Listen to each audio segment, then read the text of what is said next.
L'Union européenne mettra à la disposition du Mali plus de 400 milliards de francs CFA pour la période 2014-2020.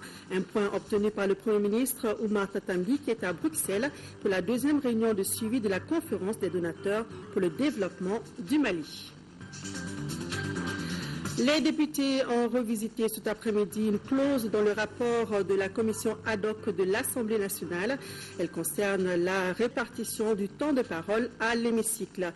La formulation initiale a été corrigée. Désormais, la répartition du temps de parole se fera entre les députés non inscrits. Les précisions dans un instant. Madame, Monsieur, bonsoir. Mercredi 5 février, bienvenue à tous dans ce journal. Le président de la République, Ibrahim Boubacar Keïta, a reçu en audience ce matin le ministre des Affaires étrangères de la Gambie. Aboubacar Abdullah Sangor était porteur d'un message du président Yaya Jammeh. L'émissaire a réaffirmé le soutien des autorités gambiennes au processus de paix en cours au Mali. Aboubacar Abdullah Sangor est au micro de Moussa Fani. Mali is, and it has always been. La présence ici, c'était de transmettre les salutations cordiales et fraternelles de son Excellence El Hadj Yaya Jammeh au président El Hadj Ibrahim Boubacar Keïta du Mali. Et tout ceci dans le but de maintenir la très proche collaboration entre les deux chefs d'État.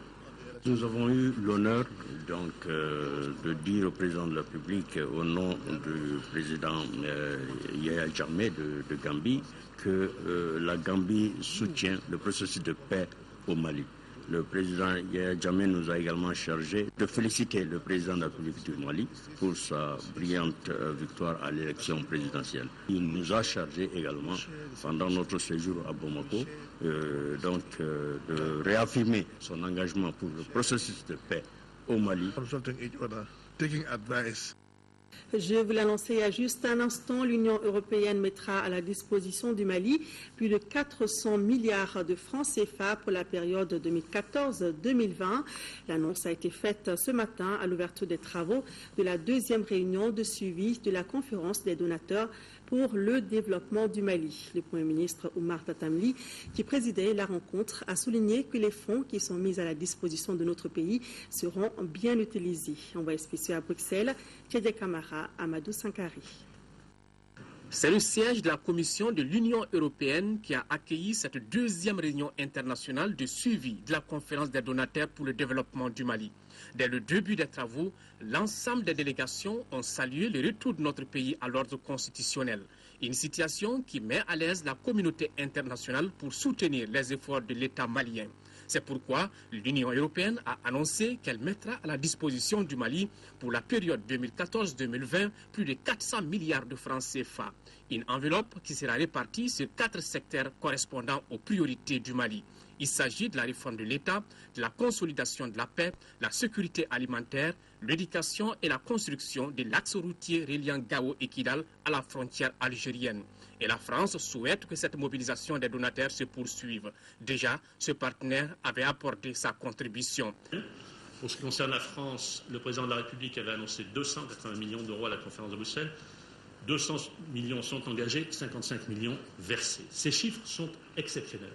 Ils sont le résultat de la qualité de l'analyse, de la stratégie et des conclusions de la conférence de Bruxelles, de la confiance portée dans les nouvelles autorités maliennes, des premières actions que vous avez engagées, de l'existence même de ce groupe de suivi, du sentiment que les évolutions vont dans le bon sens dans les divers domaines de l'action collective nationale et internationale, qu'il s'agisse du retour d'une certaine stabilité dans le Nord ou du déploiement de la MINUSMA, qui vient d'être saluée à l'occasion de la toute récente visite du Conseil de sécurité à Bamako. La France souhaite que cette mobilisation des donateurs se poursuive. Pour le Premier ministre Oumar Tatamli, l'État mettra tout en œuvre pour assurer la traçabilité des fonds qui seront mis à sa disposition. Pour recréer les conditions du vivre ensemble et de la cohésion sociale, le gouvernement a procédé à la restructuration de la commission dialogue et réconciliation existante en une commission vérité, justice et réconciliation qui aura 4 axes principaux de travail. Le droit à la vérité, le droit à la justice, le droit à la réparation, la fin de l'impunité. Conscient des dimensions régionales et sous-régionales de la crise malienne, le président de la République a pris des initiatives diplomatiques visant à assurer un meilleur ajustement de notre environnement immédiat aux exigences de notre sécurité et de l'ouverture prochaine, nous l'espérons, de pourparlers de paix inclusifs. Il s'est rendu en Mauritanie et en Algérie, pays frères et voisins, soucieux comme nous de paix et de sécurité dans notre espace commun. Dans ce dernier pays, Algérie, un processus de facilitation du dialogue politique a été lancé à la demande des autorités maliennes qui a produit des premiers résultats prometteurs. Nous savons pouvoir compter sur l'appui constructif de ce pays frère pour accélérer la tenue des pourparlers de paix inclusifs. Le gouvernement se félicite des concours précieux qu'il continue d'obtenir des partenaires afin d'accélérer la reconstruction des infrastructures économiques et sociales de ces régions. Nous sommes en effet convaincus qu'il n'y a pas de développement sans la sécurité, mais aussi pas de sécurité sans le développement. Pour permettre aux donataires de mieux comprendre les actions en cours, chacun des membres du gouvernement a fait le point de la situation selon le secteur qui le concerne. L'ensemble des donataires se sont donné rendez-vous à Bamako en mai prochain pour souffler sur la première bougie de cette grande mobilisation de la communauté internationale à Bruxelles. Retour sur le continent pour vous dire que le ministre des Maliens de l'Extérieur, Dr Abdraman Sylla, séjourne à partir de ce 5 février et ce jusqu'au 20 février prochain dans 5 pays d'Afrique centrale et australe à la rencontre de nos compatriotes. Il s'agit de la Guinée équatoriale, du Gabon, de la RDC, du Congo-Brazzaville et de l'Angola. Ici, à Bamako, les députés étaient cet après-midi en séance plénière, présidée par Issaka Sidibé, président de l'Assemblée nationale. L'ordre du jour portait sur la répartition du temps de parole entre groupes parlementaires, comme indiqué dans le rapport de la commission ad hoc de l'Assemblée nationale, mais qui serait contraire à la Constitution malienne. Après modification, les députés ont adopté à l'unanimité la formule, la répartition du temps de parole entre les députés non inscrits. Les précisions de Garibou Pérou. La Cour constitutionnelle rejette le rapport de la commission ad hoc de relecture du règlement intérieur de l'Assemblée nationale. Les motifs du rejet portent sur un seul point, les principes d'égalité des députés non inscrits qui n'ont pas droit à la parole lors des débats sur les questions d'actualité. C'est par ces motifs que la Cour, dans son article 2 de son arrêt 2014 du janvier, a déclaré contraire à la Constitution malienne. Article 2. Déclare contraire à la Constitution le membre de phrase la répartition du temps de parole entre groupes parlementaires de l'article 91. La répartition du temps de parole entre groupes parlementaires, il s'agit bien de cette formulation qui passe mal au niveau de la Cour constitutionnelle. C'est pourquoi la commission ad hoc fait d'autres propositions de formulation. Les essences de la commission ont porté sur 3 propositions de formulation, à savoir remplacer groupe parlementaire par député, remplacer groupe parlementaire par orateur ou ajouter les députés non inscrits après groupe parlementaire. La commission, après les échanges, a retenu la 3e proposition en formant un amendement unique pour prendre en compte les députés non inscrits. Les députés non inscrits, voilà la formule adoptée par 128 députés, 0 contre et 0 abstention. À travers cette observation de la Cour constitutionnelle, les députés non inscrits sont pris en compte dans la répartition du temps de parole lors des débats sur les questions d'actualité. Restons à l'hémicycle où le président a successivement reçu en audience les ambassadeurs de la République populaire de Chine, des Pays-Bas et de France. Concernant les 2 premières audiences, les échanges ont porté sur la coopération sino-malienne et le rôle de l'Assemblée dans la consolidation de la démocratie. Les représentants diplomatiques de ces 3 pays ont par ailleurs félicité le président Issaka Sidibé pour son élection à la tête du Parlement malien. Le compte rendu de cette série d'audiences avec Ramata Konaté. La coopération sino-malienne est en bonne santé. Les 2 pays entendent renforcer cette collaboration âgée de plus d'un demi-siècle.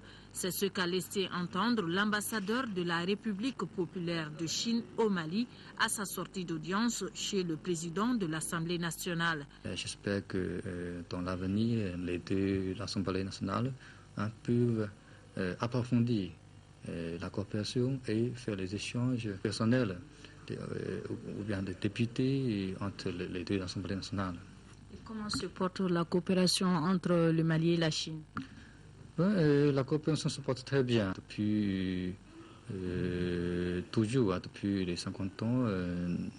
La Chine a toujours soutenu le Mali pour le développement. Je suis très content que nos deux parties, nous avons le même sentiment, la même volonté de développer notre coopération. C'est l'ambassadeur des Pays-Bas qui emboîte le pas de son homologue chinois. Cette fois-ci, il est question du fonctionnement de l'Assemblée nationale et du rôle de cette institution dans la consolidation de la démocratie. Dans tous les cas, l'ambassadeur néerlandais se dit satisfait par la qualité des échanges. C'était très bon de se rencontrer avec le président de l'Assemblée nationale pour discuter un petit peu sur le rôle de l'Assemblée nationale. Et aussi le travail à faire, les difficultés on peut voir, et les opportunités. C'était vraiment sur le fonctionnement du Parlement et les idées sur, par exemple, la communication. Il y a beaucoup de discussions au niveau de l'Assemblée nationale ici, mais quel est le message et la manière de communiquer avec la population, quelque chose de très important. La dernière personnalité reçue ce mercredi par le président Issaka Sidibé est l'ambassadeur de France au Mali. Gilles Huberson est venu féliciter le président pour son élection à la tête du Parlement malien. Auparavant, le même message d'encouragement lui avait été adressé par l'ambassadeur de la République populaire de Chine et son homologue des Pays-Bas. La 9e session ordinaire de la 4e mandature du Conseil économique, social et culturel, ouverte lundi dernier, se poursuit. Rappelons que la session porte sur le thème de l'employabilité des jeunes dans le contexte de la relance de l'économie nationale post-crise. Aujourd'hui, place était à la communication du BIT. Le reportage de Ibrahima Tchokari. 75 millions de jeunes à travers le monde sont en chômage. En Afrique, ils sont 38 millions, soit 12%. L'aspiration de cette couche pour les questions d'emploi et de justice sociale a souvent conduit à des protestations. L'emploi est donc vital pour assurer la stabilité. Aussi, cette question interpelle la communauté internationale. Des solutions existent. Il faut aujourd'hui reconnaître que l'heure est venue de changer de paradigme, en faisant le lien intime entre la croissance économique et la croissance de l'emploi. C'est extrêmement important. Ne pas se préoccuper que d'assurer les simples équilibres macroéconomiques et macrofinanciers. Selon le conférencier, la problématique de l'emploi en période normale est difficile. Elle s'empire en période de crise et nous devons en profiter pour créer des opportunités tout en tenant compte des spécificités. On doit aussi profiter de la crise qui permet aussi de créer des opportunités. Et donc, surtout dans la période de transition entre la fin de la crise et également la reconstruction. Cette période de transition permet d'ouvrir des fenêtres d'opportunités qu'il faudrait saisir en développant des actions qui impactent donc à impact rapide, des actions d'urgence. Les partenaires sociaux ont un rôle grand à jouer. Les employeurs et les travailleurs ont un rôle extrêmement important à jouer en matière de formulation de politiques. Surtout lorsque nous parlons de politique d'emploi, ils doivent être impliqués non seulement dans la formulation, mais aussi dans le suivi et évaluation de la mise en œuvre. On comprend aisément que l'emploi des jeunes soit une priorité nationale à traduire en action. Le parti LMA a animé cet après-midi un point de presse pour faire la synthèse des travaux de sa 2e conférence nationale tenue à Ségou. 3 thèmes majeurs ont été développés, à savoir le Mali après la crise, la restructuration du parti et le bilan et les perspectives. Reportage de Daouda Sidiki Diarra. Chaque année, après sa conférence nationale, les partis éléments organisent un point de presse pour faire la synthèse de ses travaux. La 10e conférence qui s'est tenue ces derniers jours à Ségou a regroupé des délégués venus de Bamako, des 49 cercles du Mali et de l'extérieur.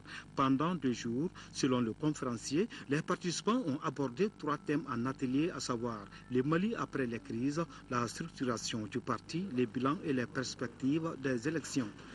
Cette conférence nationale qu'on a tenue à Ségou, on peut dire, a atteint ses objectifs. Au niveau de l'atelier 1, qui concernait le Mali après la crise, 2 thèmes ont été présentés à ce niveau. La réconciliation a été définie comme étant un processus global incluant des instruments clés tels que la justice, la vérité, la cicatrisation et la réparation des préjudices afin d'assurer la transition d'un passé divisé à un avenir commun. La conférence nationale a permis de définir les concepts de la structuration au sein du parti et d'analyser les propositions faites par les délégués. Pour une meilleure implantation du parti, le conférencier dira que des propositions et des constats ont été formulés. L'une des actions phares du parti, il s'agit de l'implantation de la structuration. Trouver davantage de moyens pour assurer l'implantation du parti. Renforcer la communication entre la base et le sommet, mettre en place un mécanisme d'accueil et d'intégration des nouveaux militants et sympathisants à toutes les instances, au niveau de toutes les instances du parti. En perspective, la conférence a pris acte du bilan de la participation du parti aux élections législatives de 2013. Elle a également adopté la proposition des stratégies du parti pour les élections municipales à venir. Cette proposition s'articule autour du rappel des valeurs du parti, du profil des candidats, du financement de la campagne qui est toujours à l'actif des militants du parti élément. Un colloque international se tient en ce moment à Ségou.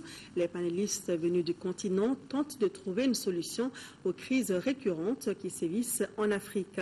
Ce colloque est l'une des activités du festival Solo Niger qui en est à sa 10e édition cette année. Envoyés spéciaux à Ségou, Mohamed Diarra et Aboubakar Traoré.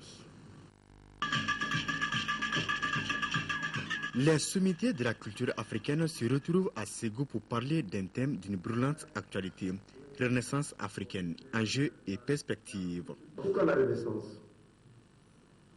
Parce que nous sommes en mode questionnement depuis quelques années, depuis longtemps, depuis 50 ans. Ce continent qui a un tiers des réserves mondiales, qui a des intellectuels, qui a des penseurs, qui a des grands hommes. Pourquoi nous n'arrivons pas à faire décoller notre continent? Le colloque de Ségou a choisi à juste titre pour la présente édition le thème Renaissance africaine, enjeux et perspectives, au moment où notre pays traverse une période de post-crise marquée par une forte volonté de réconciliation nationale et de recherche d'une paix définitive. Pour la renaissance de l'Afrique, les panélistes ont leur vision.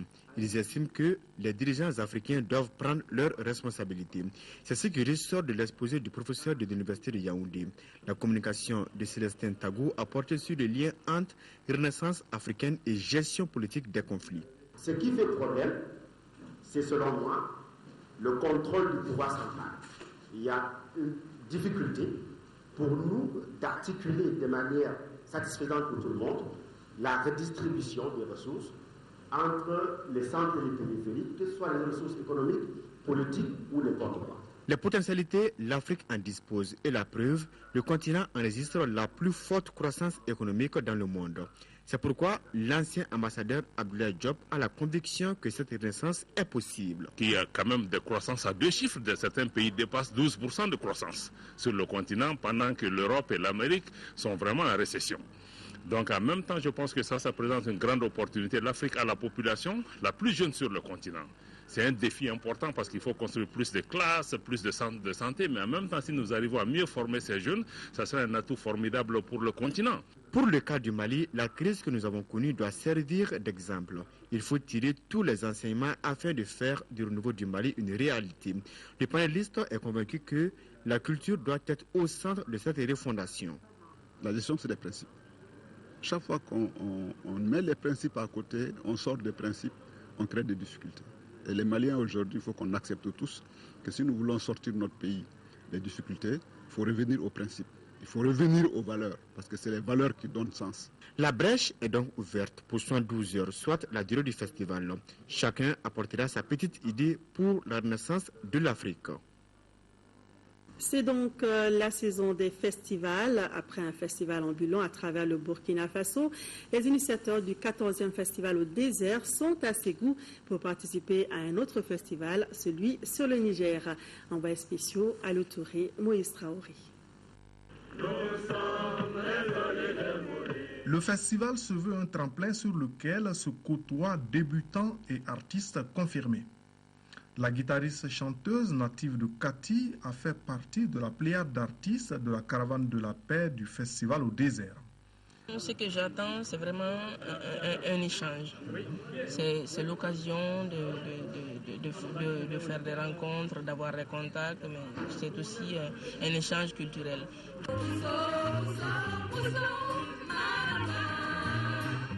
Le festival, c'est comme une scène internationale.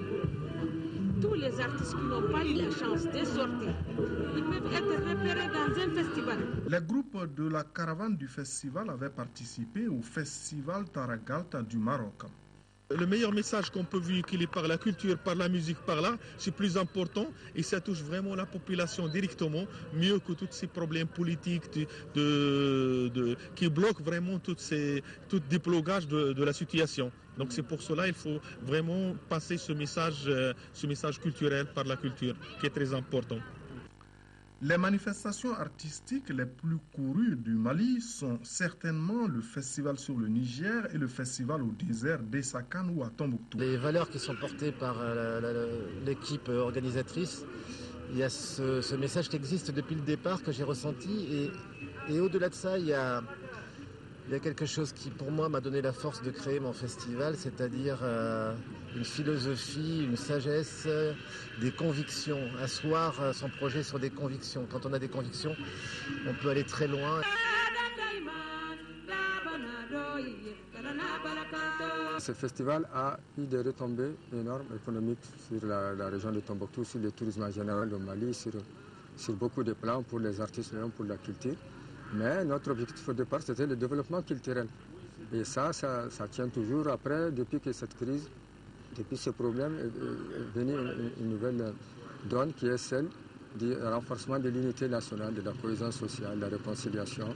Du 5 au 9 février 2014, Ségou est le centre de rencontre des artistes et des promoteurs de festivals à travers le monde.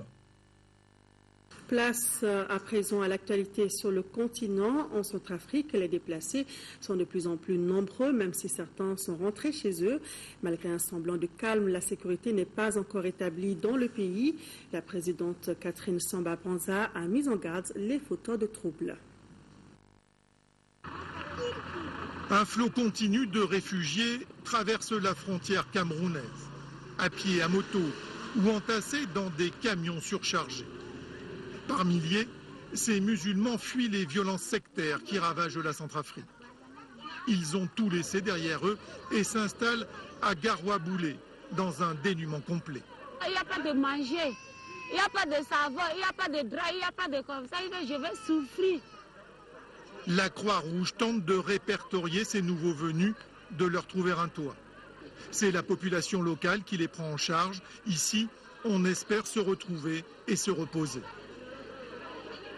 Il y a aussi des familles qui ont abandonné leurs femmes, d'autres les enfants, dont ils ont fui en désordre comme ça. À Bangui, un semblant de calme règne, même si les tirs se font toujours entendre dans les quartiers. Quelques cantonniers nettoient des canaux comme si de rien n'était. De retour chez eux, certains habitants constatent les dégâts. Les plus connus des Centrafricains n'ont pas été épargnés par la violence. Le célèbre photographe Samuel Fosso a vu son local pillé et son œuvre éparpillée.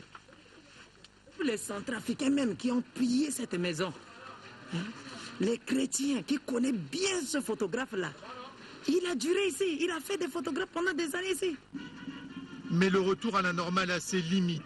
Les tenues sont impeccables et les rangs bien formés à l'occasion de la cérémonie de reconstitution des forces armées centrafricaines. La présidente, Catherine Samba-Panza, est là pour donner les consignes fermes. À partir d'un certain moment, je pense que chacun répondra de ses actes.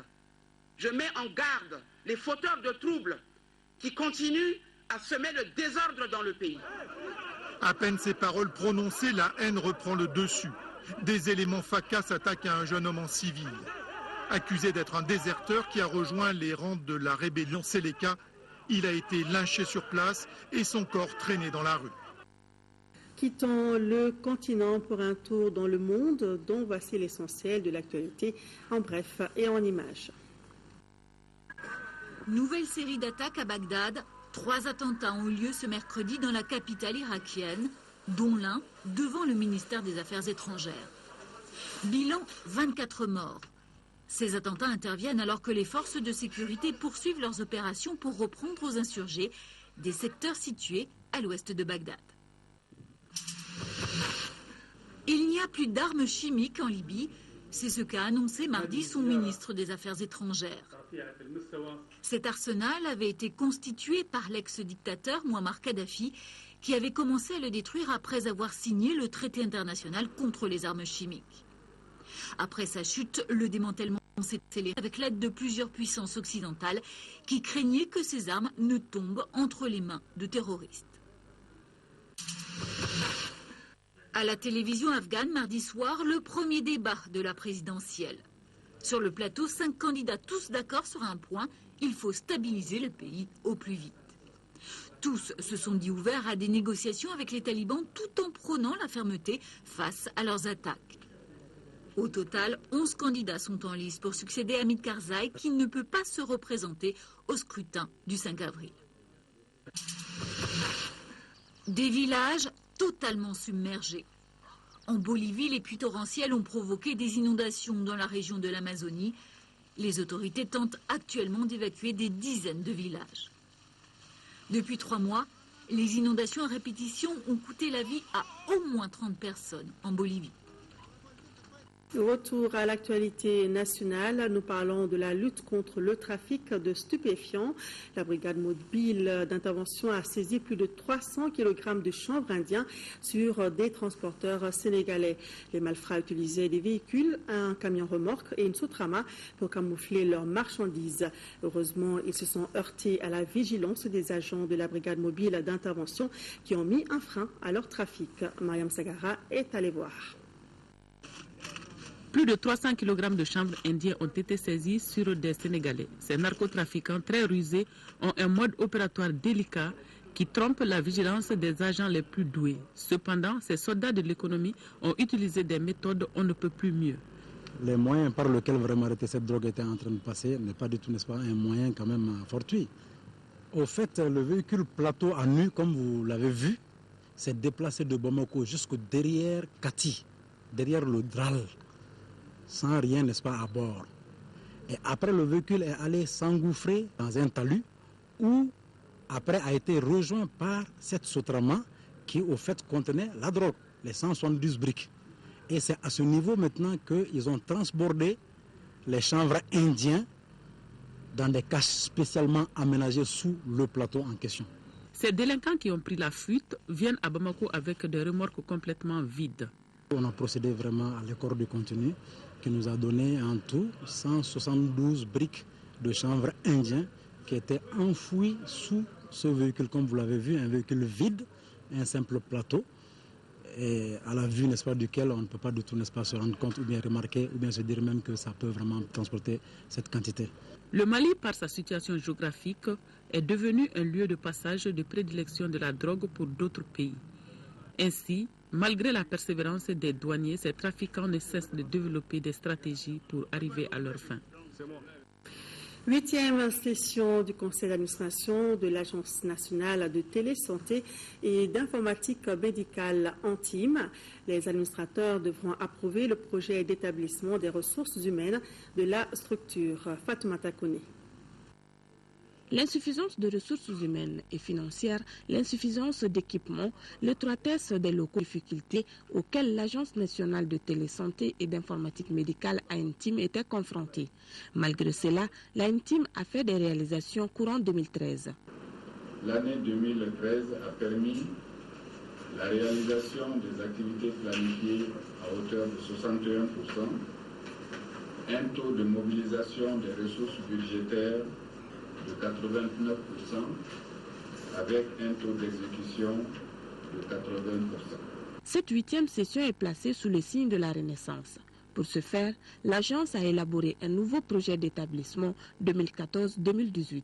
Mettre en place l'intranet de la santé, c'est-à-dire faire en sorte que tous les structures de santé puissent être interconnectées entre eux pour le renforcement des capacités, des ressources humaines. Alors là, le projet d'établissement va adresser ces questions-là. Il nous faut 8 milliards sur 5 années. La structure doit être logée à la maternité d'Amdalaï. Au cours de cette session, le directeur donne des explications concernant cette location. Les informations douteuses qu'on est en train de faire passer dans la communauté que la maternité a été vendue, ici on le dit formellement, la maternité de Amdalaï n'a pas été vendue. C'est un service du ministère de la Santé qui va être mis à côté et la maternité va continuer ses services encore mieux parce qu'elle va être rénovée totalement et mise à la disposition de la communauté. Les défis qui se posent à l'intime, selon le directeur général, c'est de couvrir le système numérique d'information sanitaire intégré et l'annuaire électronique de tous les établissements sanitaires du Mali. Les travaux de construction du village artisanal de Sikasso se déroulent normalement. C'est le constat fait par le chef de l'exécutif régional en visitant le chantier hier mardi. Visite suivie par Idrissa Goulou Sissoko.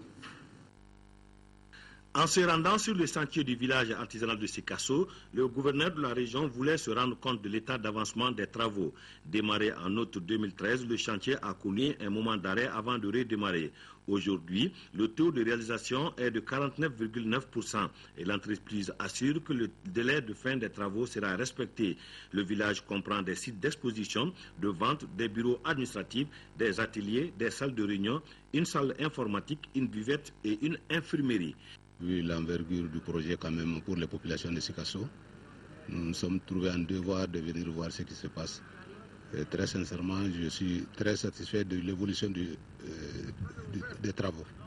Bon, le message, c'est de dire à l'entreprise d'aller vite, parce que c'est vrai, c'est un travail qui est très important pour les populations de Sikasso. Demander aux techniciens de suivre l'évolution du travail pour pouvoir faire les constats à temps. Ne pas attendre la fin des travaux pour faire des observations qu'on ne peut pas corriger. Il faut noter que le projet va coûter à l'État malien près de 2 milliards de francs CFA pour un délai d'exécution de 12 mois et les bénéficiaires sont déjà impatients à occuper les nouveaux locaux. En 5e région, le nouveau gouverneur Kamankane a prêté serment ce matin au tribunal de première instance de Mopti sous la supervision du président Mohamed Abdraman Maïga avant d'être renvoyé à l'exercice de ses fonctions de gouverneur. Cette cérémonie de prestation de serment fait suite à la passation de service entre le gouverneur sortant, Ibrahima Ama, promu secrétaire général au ministère de l'administration territoriale, et le gouverneur entrant, Kamankane. C'était jeudi dernier sous la supervision de l'inspecteur en chef de l'Intérieur. Ensuite, le nouveau chef de l'exécutif régional a été présenté à toutes les sensibilités de la région de Mopti au cours d'une cérémonie organisée pour la circonstance dans la salle de conférence du gouvernorat de Mopti. C'est ce que nous signale notre reporter Jules Sambou Sissoko. Toujours en 5e région, une mission du ministère de la coopération économique et du développement de la République fédérale d'Allemagne était à Djenné. C'était pour constater la mise en œuvre du projet de renforcement de la citoyenneté des jeunes. Un projet présent dans les cercles de Gundam, Diré, Douansa et Djenné. Le reportage de Jules Sambo Sissoko. Djenné a ouvert ses portes ce mardi à une délégation du ministère de la coopération économique et du développement de la République fédérale d'Allemagne, BMZ, partenaire financier du projet Renforcer la citoyenneté des jeunes et leur capacité de gestion civile des conflits à travers l'ONG internationale Welthunger-Hilfe. Un projet mis en œuvre en août 2013 dans les cercles de Djenné et d'Onjan pour la région de Mopti. Le bailleur avait à cœur de s'imprégner des actions socio-culturelles et civiques en cours. Nous sommes très impressionnés des activités et des ONG avec les jeunes, pour les jeunes et par les jeunes. Et nous pensons que c'est vraiment important que les jeunes participent plus dans le développement du pays. Ici, les voies traditionnelles constituent de bons itinéraires de gestion civile des conflits. Ce projet MLI 1064 est un projet qui se situe dans le contexte de l'après-crise. Comment appuyer les jeunes après les crises que nous avons connues en 2012. Et pour cela, on les apprend à gérer convenablement les conflits avec des forums de discussion, des forums d'échange. Et aussi, l'autre axe, c'est vraiment de renforcer beaucoup économiquement les jeunes à travers le cash for work. La délégation allemande ne s'est pas privée d'une bouffée d'oxygène touristique à Djéné, Dieu non. Les périmètres maraîchers de Farabana et de Sorebougou dans la commune rurale du Mandé ont reçu ce mardi la visite des membres et partenaires financiers du programme de gestion décentralisée des forêts. La visite suivie d'échanges avec les bénéficiaires visait à s'imprégner des conditions de travail des femmes. Fademba Keita. Le périmètre maraîcher de la coopérative des femmes de Farabana a été la première étape de cette visite. Dans ce jardin d'un hectare travaillent une soixantaine de femmes. À l'aide de 2 puits à grand diamètre, les femmes formées aux techniques de maraîchage et de production de la fumure organique subviennent aux besoins quotidiens. Nous sommes 60 femmes membres de la coopérative. Ce périmètre, en valeur il y a 3 ans, nous aide beaucoup à subvenir à nos petits besoins. Deuxième et dernière étape de cette visite, le périmètre en chantier de l'association Timinandia des femmes de Sorebougou. Ici, l'hectare à exploiter est alimenté par un château. Ces activités initiées s'inscrivent dans le cadre de la composante adaptation au changement climatique du programme GDFOR. Cette visite a pour objet de préparer la nouvelle stratégie de la coopération entre le Mali et la Suède. C'est-à-dire qu'il y avait une stratégie qui a pris fin. Maintenant, la Suède est en train de voir comment préparer la nouvelle stratégie. Et par rapport à ça, elle a jugé nécessaire de venir voir ce qui se passe sur le terrain pour ne pas faire la rupture entre ce qui avait été fait et ce qui va être fait. Les femmes rurales de ce projet, financé par la coopération suédoise au Mali, sont encadrées par les coordinateurs de l'association Action pour le sursaut de la femme malienne. D'abord, le périmètre maraîcher de Farabana a été réalisé par le programme Gestion décentralisée des forêts qui relève de la Direction nationale des eaux et forêts. Et pour ce qui concerne le périmètre dans lequel nous nous trouvons, c'est un périmètre en aménagement, mais toutes les infrastructures d'eau et d'irrigation et de protection sont déjà installées. On m'a déjà expliqué qu'on coupe plus de l'arbre ici, on préserve tout à fait la forêt.